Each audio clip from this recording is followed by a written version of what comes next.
অল্প কিন্তু অনেক গ্রাম। আজকে রান্না করবো পালন শাক দিয়ে, এই যে ডাল দিয়ে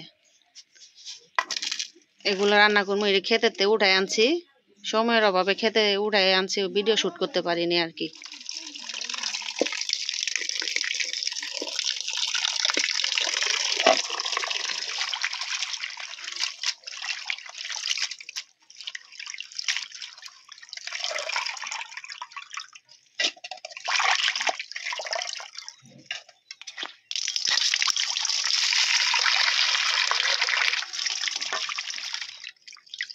শাকটি ধুয়ে নিছে, এখন আমি এই ডাল কটা ধুয়ে নিমু, নিয়ে একসাথে বসাইমু।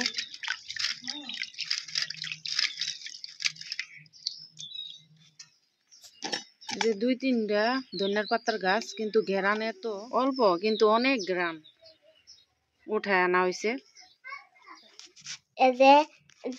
এই যে মরিচ কাটছে, এটা দিয়ে বেরেন্ডা করবো না, এগুলা দিয়ে তোমার রান্না করবো, যে এটা দিয়ে রান্না করবো শাক আর ডাল।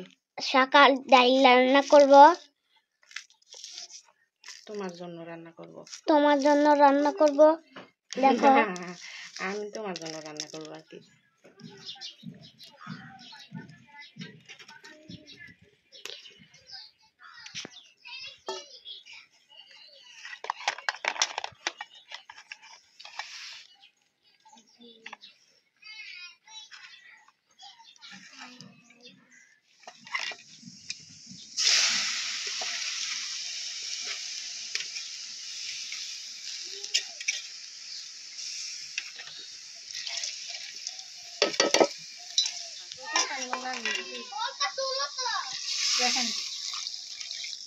আলু দেওয়া লাগবো।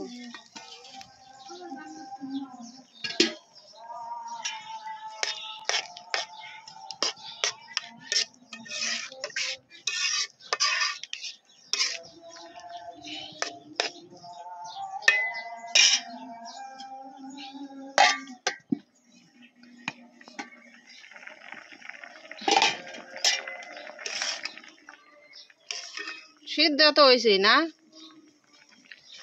গোটা লাগবো না।